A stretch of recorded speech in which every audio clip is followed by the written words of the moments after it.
This week we're looking at the material from Chapter 2, which has to do with graphs and displays for categorical data and for quantitative data. We're going to start by looking at a data set in StatCrunch. You're free to follow along if you'd like to.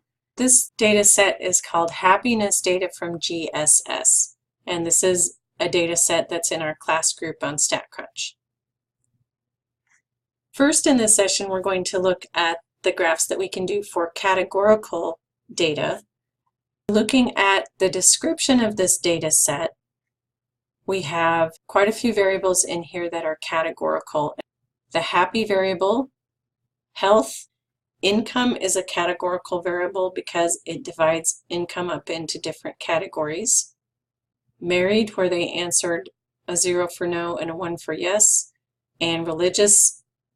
The first type of display we're going to look at is a frequency distribution, or in StatCrunch we call it a frequency table.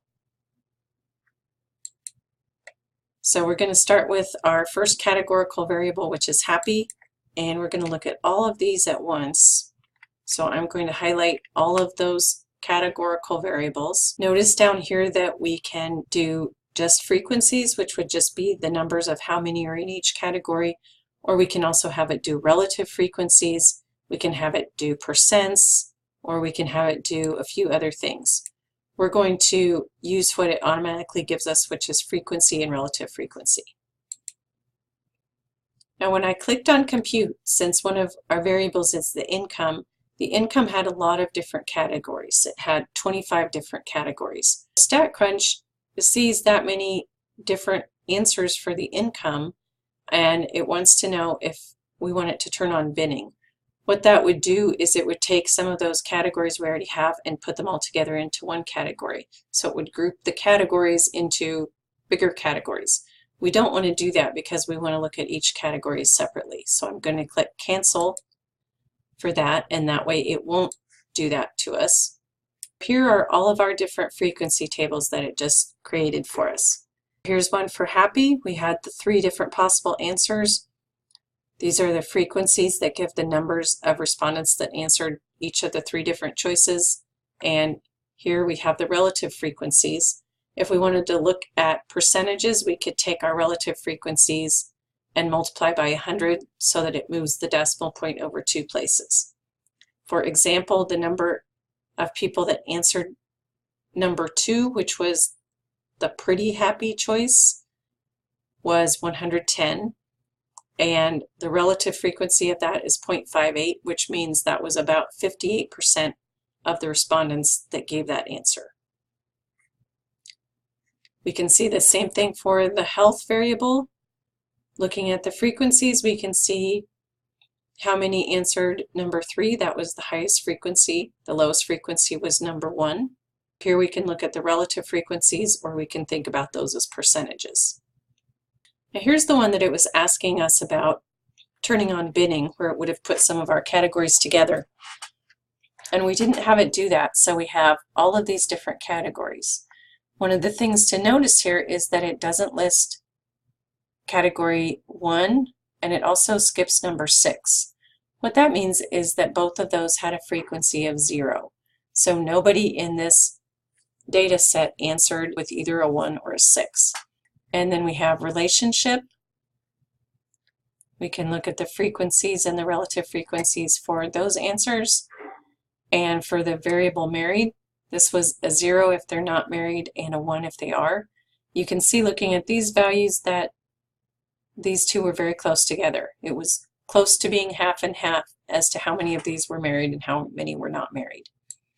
And then finally the religious variable. We can see right off that the most popular answer was number 3, which was moderately religious. That had about 42% of the responses. The next thing we're going to look at is bar graphs, and in StatCrunch they call them bar plots. I'm going to graph and bar plot with data because we've got all of the original data in here. And again, it's asking me if I want to turn on binning for the income, and I don't. Here's our bar graph for the happy variable. And this gives us the same information that we got from our frequency table. It gives it to us in a picture form, and a lot of people find it easier to interpret things if they have a graph, if they have a picture, than if they just have a table with numbers in it. This shows us right away that there were a lot more respondents that answered with choice 2 than with either choice 3 or choice 1. Here's the bar graph for the health variable. And again, we can see which category had the highest frequency. The other nice thing in StatCrunch is that if you put your cursor over the bar, it will tell you the actual frequency, and it will also tell you what categories that was from. Now, one other thing we can do, if we want StatCrunch to automatically put the frequency above the bar so that we don't have to look it up every time, we can go back to this and check where it says value above bar. When I do that, then it puts the frequencies at the top of the bar for each one. Now here's the bar graph for the income variable. Some of these it didn't even put the value above the bar, I guess just because there were too many for it to do. Just like in the frequency table where it just skipped the ones that had a frequency of 0, this one just skipped the bars where the frequency was 0. So there's not even a category listed for number 6 or for number 1. That's something you really have to watch out for with these. Here's the one for the married variable, and this really points out how close together those two were. And here's the one for the religious variable. The thing that I would notice in this one is that this bar is more than twice as high as the other ones, so the frequency is more than twice as much, and these other three are almost all exactly the same. The other thing that we could do with our bar graphs, we can ask it to do relative frequencies or percents. So now instead of giving us those numbers of how many people answered with this choice, it's giving us the relative frequency. Now, the other thing that we can do with categorical variables is do a variation of a bar graph, which is called a pareto chart. A pareto chart, instead of doing the categories in the order that they showed up in the data, it puts the highest bar as the first one to the left and then goes in descending order after that.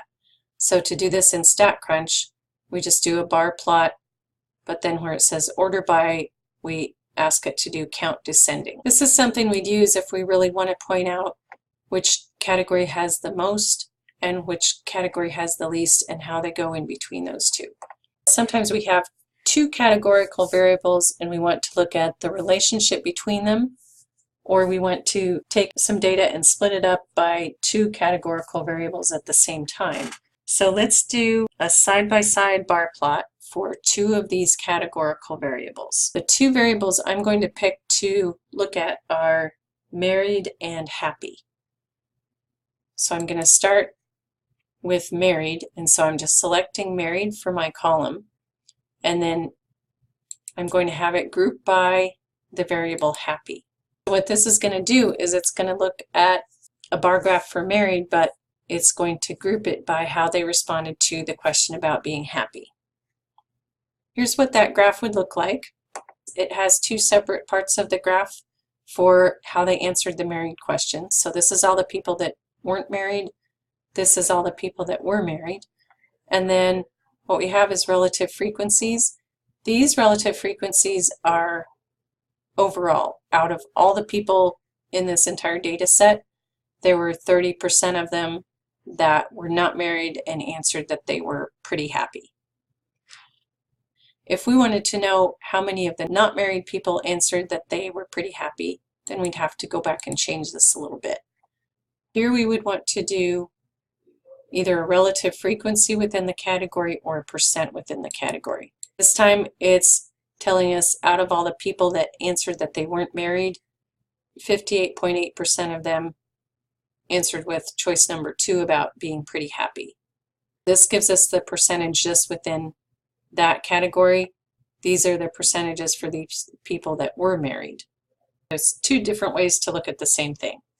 Now we could also do this going the other direction. If we're still trying to compare married and happy, we could start with happy as our column that we're selecting, and then we could group by the married variable. And again, I'm going to have it do the percent within the category. This gives us a different way to look at the same data. This time it's splitting it by how they answered the happy question, and then within each one of those it shows us the comparison between the not married and the married. These two graphs are slightly different and they give us slightly different views of what's going on with this data. The next kind of graphs we're going to look at are pie charts. And pie charts, for the most part, are only appropriate for categorical data. So I'm going to create pie charts for all of our categorical variables. For these, you can have it display the count, which would be the frequency, or the percent of the total. And this one, it automatically does both if you don't tell it anything different. So here's our pie chart for happy. Pie charts can be useful, partly because people are used to pie charts. They're not too hard to understand or interpret. For the happy variable, we can see easily that number 2 had a lot more responses than the other two choices. Here's our pie chart for the health variable. Here's one that's not especially useful for the income variable because there were so many different classes. We have all these ones over here that are just tiny little slices of the pie. This graph doesn't really tell us a whole lot. Here's the one for relationship. We can easily see that the marrieds are pretty close to being half of this data set. Another thing we can do with pie charts is we can look at two different categorical variables at once. So we can do a group by with this also. Let's do relationship. And let's look at that, how that's related to the happy variable. So I'm going to group by happy. Now what this does is it gives us 3 different pie charts, one for each different response to happy. This was the ones that said they were not very happy. We can see a lot of those are never married.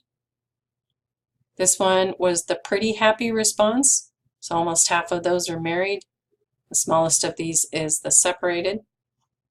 And then with the pretty happy, we can see a big percentage of these are married. The next biggest is the ones that were never married. So this is kind of an interesting way to break down the responses to these two different questions.